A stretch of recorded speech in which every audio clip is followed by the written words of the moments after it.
Mike Trout here, and I'm doing an update on the autonomous wall. So we're getting the technical drawings done, kind of the prototyping, which will become like the 3D drawings. And I want to describe kind of each of these units.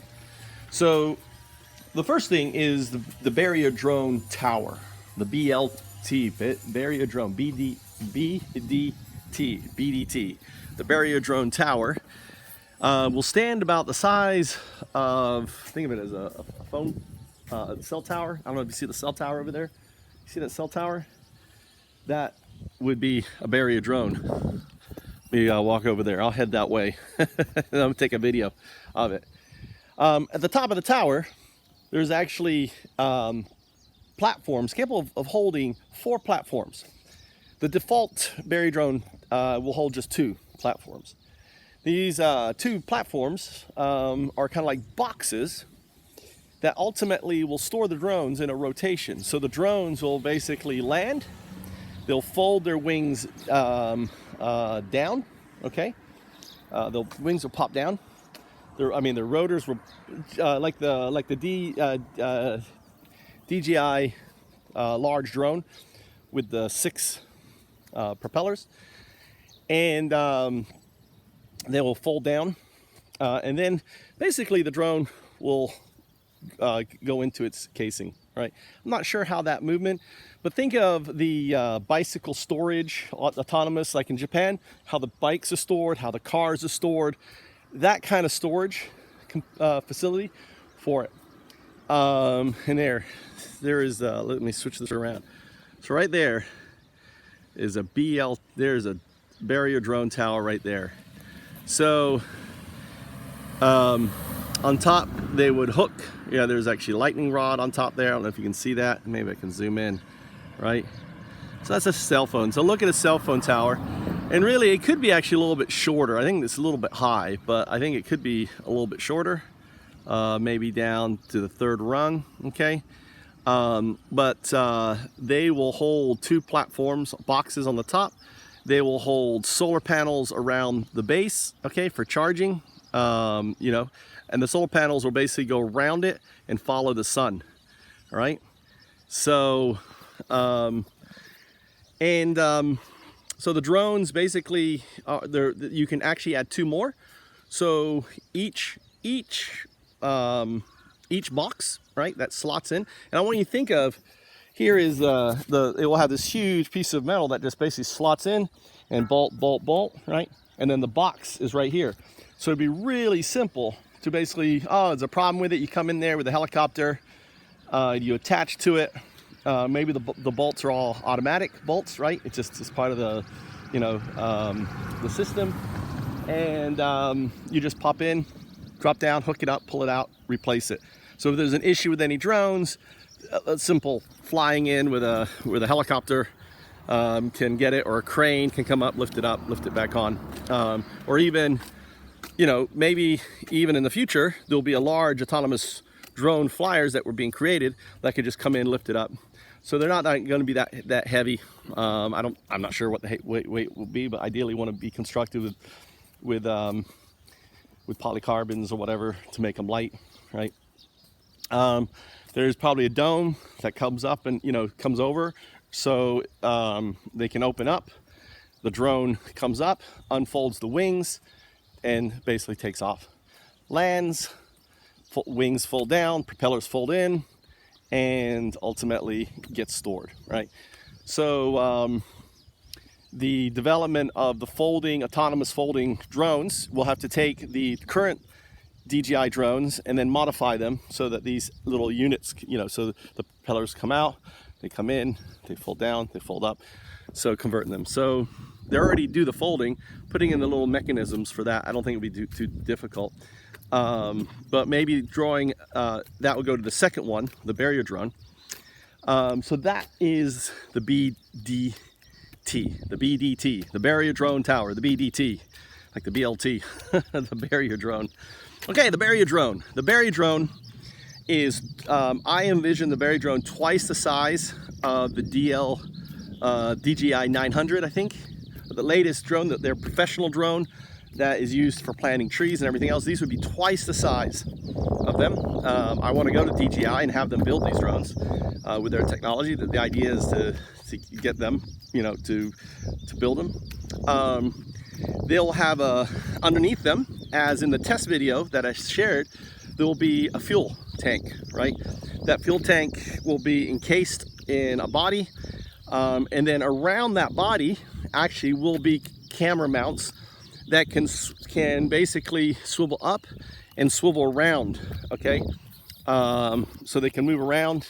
So think of it around the body, and think of the body would be armor. It would be Kevlar, you know, some Kevlar or gel or whatever to protect, you know, so if someone gets shot at on it. So, and there's a video there showing the hybrid nature of it. The cameras would, like I said, would mount, or I think around the side of it, right? Or maybe on each side. Maybe on one side is the, you know, the infrared camera mount, okay? Because really these things are going to be looking forward. They're not necessarily going to be, they could swivel down, swivel forward and out, right? So the two cameras on either side could look, basically always have a view of, if you think about it, if there's two cameras here with wide spectrum, they're always looking at this degree. If there's one camera here underneath mounted, all it's seen is a much more narrow view. Does that make sense? But by having two side mounted cameras, and the AIs basically can take the pictures and merge it together, you have a very wide scope of views.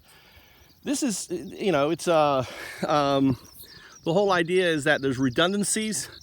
The drone will be able to fly just on 3 propellers, right? So the 3 propellers are redundant, right, on it. So they're, you know, shot at, whatever, if there's any need. And you know, that's the barrier drone. So the barrier drone is really flying from tower, is moving. They're moving like in a wave. So always the 2 that are out are moving from tower to tower and responding to anything that's out there, and the 2 from the other tower are replacing the 1. So they're constantly moving kind of back and forth like a wave along the border. So that's the barrier drone. So think twice the size of the DJI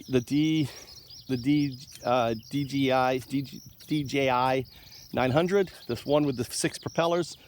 Think twice the size, think folding and everything else, right, on that. Okay. The scout drones. The scout drones, think a Predator drone, smaller version of the Predator drone. Again, they're hybrid. They've got fuel, and literally they are flying literally just under the clouds. So they're flying at no more than 400 feet up. So I mean, those clouds are high today, but really 400 feet up. So you can think of, you know, well below any aircraft, right? 400 feet or 400 meters. I don't know, 400 feet, 400 meters. Between 400 feet and 400 meters. How's that? No, 400 meters is... Oh, under the cloud. Under low cloud. Whatever the lowest... Well, there's fucking fog. Fog's cloud. All right, anyway. So, I think the flight is 400 meters is on the DJI limit where you're supposed to fly. Whatever the limit is for flying those up. I think it's 400 feet or 400 meters. Can't remember, I'm dyslexic. And they're just, look at the Predator drone, the military Predator. Think half this, you know, basically a fourth of the size, 1/4 of the size. And they can also be the gliders. So you could look at the slow moving, there are basically solar gliders now that are also available. And imagine if they were moving back and forth really slowly up there, back and forth. So they could be that. I'm not sure. I mean, there's a lot of options with those, but the idea is that they're constantly flying back and forth. What happens is they will have very high capacity cameras You know, and whenever they see something, they take a picture of it, it gets analyzed, and then the OBEY, Open Beneficial AI, will direct the barrier drone to investigate what it is. So, I mean, these times 1,000, times 10,000 camera lens on those, right? Really high level, high zoom capacity, kind of slow fighting, and the cameras are constantly scanning, right? So the next thing we have are the Hellcats ATVs. Think of an all-terrain vehicle, ATV, without the handles, with just the dome on it. And out of the dome, there are arms that basically come out. So let's say it rolls over, this arm just comes out of the dome and pushes back up, right? It's like here, it's just, whoop, I'm back on its feet. Inside, there, you know, you can access, there is water, there is, you know, food, water, medical kit. And the idea of the Hellcats are they're very fast, high response, fast responding. And let's say an assessment is made and that there's a child and a mother, you know, someone's out there about to die, and you know, the Hellcat will basically go flying towards that person with, you know, obviously assistance of a barrier drone with them, and you know, and render assistance. A lot of people will die who try to make it, get lost and everything else. So the Hellcat ATV is there to just be able to fly. It's got bumpers. It can basically bounce. You know, maybe there's, you know, think of, okay, you know, some sort of, you know, rubberized shock absorber around it. So if it bounces off things, it's kind of can bounce. It can roll and bounce and stand up. And it's just meant to go, right? I don't know if it would, I mean, it wouldn't be a spot, it would have to be an ATV, right? Very durable, very fast, on that, okay? The other part is the Sentinels. The Sentinels are just a big, really, a big, you know, something about the size of that thing right there, made of concrete, and, you know, they would ultimately have, generate energy in a number of different ways. Number one is they would have a thermal energy core, so basically the outside, the inside would have that thermal, when it takes hot, because they'll heat up, they'll be dark, and on the inside there'll be nitrogen, you know, or something really cold, right? And the transference of heat back and forth will create energy. So think of a big, you know, something like this can't be moved, they just get dropped in. Also, it's a landing pad. If the drone, you know, needs to land for recharging, let's say it's running out of juice, it can land on any of these, just sit there and recharge. Okay, it's a recharging pad. It has sensors on it, so it detects seismic. It detects, you know, there may be even cameras built in on it too, right, around it. So as soon as someone approaches, it's like, oh, there's a sentinel. They call them sentinels. But they look like big square rocks out there, color, you know, black in color, kind of foreboding.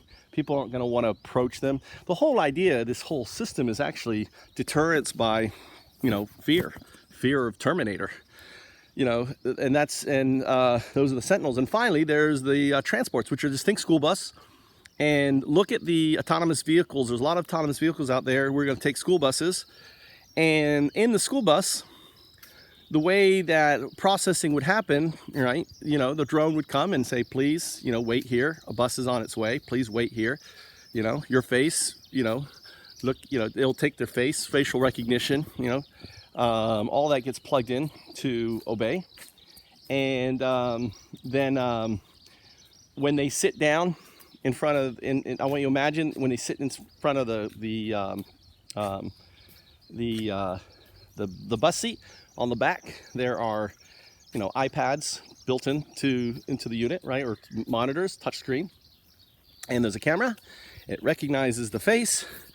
It has detail, arrived or detained or fled or whatever, you know, whatever recognition from the bioptics will be listed there on this person, you know, it'll ask for metrics, for example, fingerprint and other things, and they will do their KYC. Where they're from, how old they are, everything will be just, it'll speak to them in Spanish, and you would speak back to them with a headphones on, right? With the thing, put on headphones, and they will basically speak directly to the autonomous to Obey, Open Beneficial AI. So Obey will manage all the KYC for them, all right? And then what happens is they get a cell phone, a cheap Android cell phone, or with Linux on it, whatever.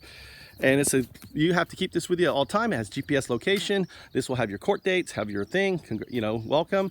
Or, if there's so they get processed right then and there. And then it will say, do you have someone to contact? Who do you have to contact? So you contact the person, and that person's number gets registered, right? So everything there, you talk, everything's getting registered when they talk and everything. They understand it, until you're, you have to carry by, and this is where the laws come in the future. We say if you do not carry this phone around, this is like your ankle bracelet, right? This is your, where we can know who you are. This is your taxes. This is your pay. This makes sure if you're getting an employer, use this. This ties into the blockchain, your money earned, the taxes. We get rid of all of the, all the tens of billions of dollars that we lose from people not paying taxes, right? All of a sudden we're empowering these people and say, fine, come work. We need you to work at restaurants. We don't have enough people at restaurants. We need you to come and help pick the fields because we don't have enough people, right? You're welcome. What we want to keep out are the criminals, right? Not the families, the mothers with the kids. We don't want to put them in, in prisons. I mean, this whole deterrence bullshit, locking people up. I would gladly get locked up than risk my kids being killed. That's how stupid Trump is, right? As a parent, if I have a choice, stay here and have my boys forced into drug and killed at the age of 12, 13, some stupid, gam fight, or put them into a detention center where they'll get fed and cared for and have the American people fighting for them, the decision is a no-brainer, right? So anyway, so laws then would have to be passed in Congress. So this is a video for our technical designers that are working on developing the technical documents for it. They were like, hey, can you give us a description of the different things? So I hope this helps. If you have any more questions, let me know. And this is on a final thing, this is a DANO, Decentralized Autonomous Nonprofit Organization. All will be set up as part of Eduit. I have a nonprofit called Eduit, eduit.org. I've had the nonprofit since 2000. And it's going to be a project of, so Eduit will be the holding company for all the DANOs, the American DANOs and the Puerto Rican DANOs. I consider all a wild card DANO. It's a wild card because potentially it could be a vehicle to get lots and lots of people on the blockchain. Because the wallet that you have, right, the wallet that will be used for KYC and everything will be part of that Obey. Now, as an American citizen, you will have security. So and all this is going to the blockchain. Understand, none of this information is going to the CIA, to the FBI, or anything else. All this information is stored on the blockchain, encrypted, and available to you, right? Or if a crime is done and that person is recognized in a crime, then it can be released. You need to watch my second video, right? Video number 2, right? Understanding why this is important, right? I don't want you thinking that I'm trying to be big brother here. No, all this data doesn't go to any corporation, any individual. It's all managed by AI, protected by AI, and kept on it. It's just, it's how we then will plug in the API for other folks to interface with my data. I want my data to be my data, and I should be able to say I want to sell it or use it or anything else. I don't want to give it to the federal government to use and abuse in ways that I can't even imagine, right? And neither do you. My name is Mike Trout. Many of you see me on Animal Planet. I hunt giant hornets. I'm not the baseball guy, and I'm the founder of Foundups, which are open, decentralized, autonomous startups on any blockchain that launches and becomes these DANOs, decentralized autonomous nonprofit organizations, where 100% net profits goes back in the system, where everyone who downloads our app, and we have our app kind of built. It's kind of there and does the KYC. Ultimately, is a stakeholder. We don't have customers in Foundups. There are no customers. There are only stakeholders, which means as a participant in a DANO, you get to vote. You get to vote who runs it. You get to vote, you know, where we set up our offices. You get to vote on everything. Who are the directors, and everything else is all done via stakeholders. Not only that, here's what's really cool. As a stakeholder, we gift you tokens, right? We gift you tokens in the DANO. And as the DANO grows, the valuation of these tokens grow up too in value, right? So we are going to be launching Foundups on property that is on private ranches along the border initially. There will be, you know, so I'm saying you can scale down the towers and everything, because this is autonomous wall light. So the light version, the prototype version, will be using the actually DJI drones. We'll be using everything that is currently out there and modifying it, right? And putting a competition out there for folks around the world to join and win $1 million. So that's the idea. Let's open it up. Let's build Obey. Let's put everything out there. It's all open source. Let's make it happen. My name is Mike Trout. Thanks for watching.